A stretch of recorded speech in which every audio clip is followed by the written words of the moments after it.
दोस्तों नमस्कार। महाभारत का एक प्रसंग है। अश्वमेध यज्ञ चल रहा था। बड़े बड़े ऋषियों और ब्राह्मणों को दान दक्षिणा दी जा रही थी। कहते हैं कि उस यज्ञ में बड़े बड़े देवता आए, यहाँ तक कि देवराज इंद्र तक भी उपस्थित हुए और स्वयं भगवान श्री कृष्ण तक भी वहां साक्षात उपस्थित थे।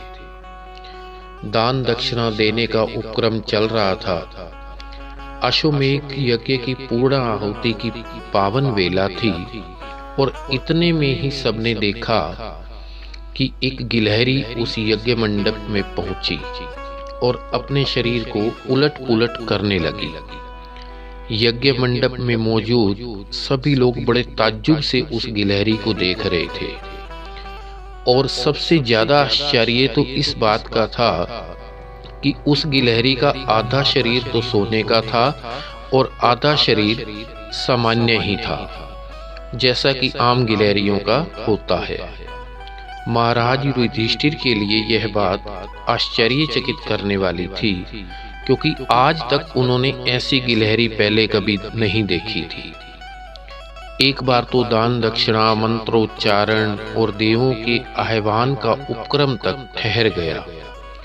महाराज युधिष्ठिर ने यज्ञ को बीच में ही रोककर गिलहरी को संबोधित करते हुए पूछा कि ए गिलहरी, मेरे मन में दो शंकाएं हैं। पहली शंका तो ये है कि तुम्हारा आधा शरीर सोने का कैसे है, और दूसरी शंका यह है कि तुम यहाँ यज्ञ मंडप में आकर अपने शरीर को लोट-पोट क्यों कर रही हो। गिलहरी ने युधिष्ठिर की तरफ मधुर मुस्कान के साथ कहा, महाराज, आपका प्रश्न बहुत सार्थक है। बात दरअसल यह है कि आपके यज्ञ स्थल से कोई 10 कोस दूर एक गरीब ब्राह्मण का परिवार 3 दिन से भूखा था। उस ब्राह्मण ने जैसे तैसे करके खाने का इंतजाम किया।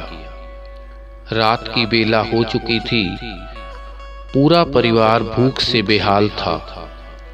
लेकिन जैसे ही वे खाना खाने बैठे तो देखा कि उस घर के बाहर दरवाजे पर एक भूखा भिक्षुक खड़ा था और खाने के लिए कुछ मांग रहा था।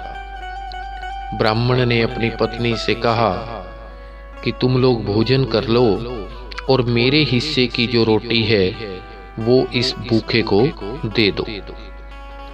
वह भूखा भिक्षुक रोटी खाने लगा और रोटी खाते खाते उसने कहा कि मैं अभी भी भूखा हूँ, मेरा पेट नहीं भरा है।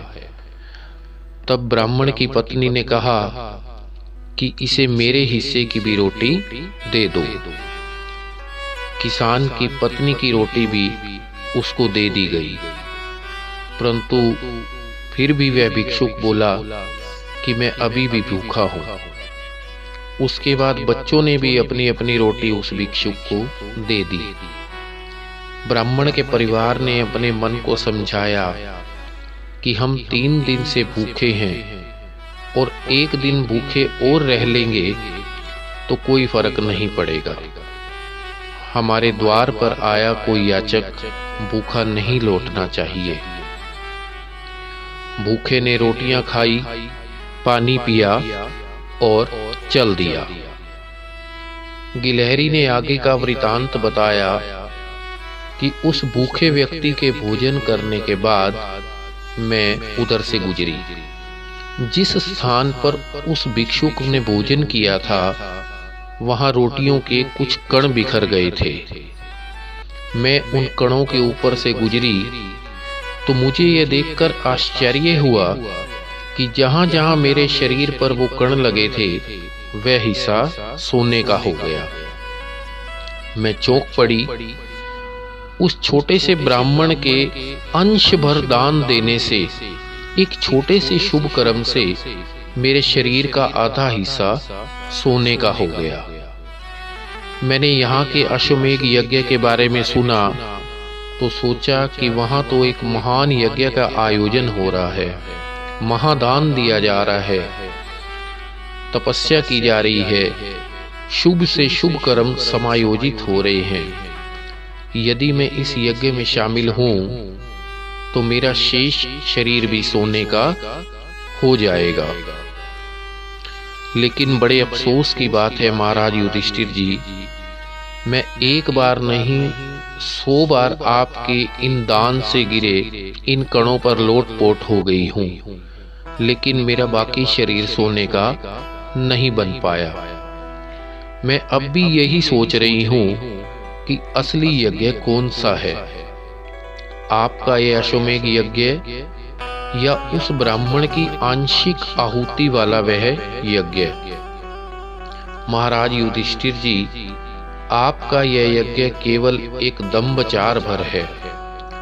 गिलहरी के ऐसे तर्कपूर्ण वृतांत को सुनकर भगवान श्री कृष्ण ने वरदहस्त मुद्रा में गिलहरी को बिना मांगे मनोवांछित वरदान सहित मधुर मुस्कान से उसे मुक्ति का वरदान दिया। इस कथा की सीख यही है कि जीवन में किसान सा यज्ञ समायोजित हो सके तो जीवन का पुण्य समझो। ऐसा कोई यज्ञ न लाखों खर्च करने से होगा, ना ही घी की आहुतियों से होगा। भूखे प्यासे किसी आदमी के लिए, किसी पीड़ित, अनाथ और दर्द से कराहते हुए व्यक्ति के लिए अपना तन मन, अपना धन, कोई भी अगर अंश भर भी दे सको, प्रदान कर सको, तो यह आपकी ओर से एक महान यज्ञ होगा, एक महान दान और महान तप होगा। अगर आपको यह कहानी अच्छी लगी हो तो एक कमेंट जरूर करें और आगे भी ऐसी कहानी सुनने के लिए इस चैनल को सब्सक्राइब जरूर करें। भगवान आपको हमेशा खुश रखे। धन्यवाद। नमस्कार।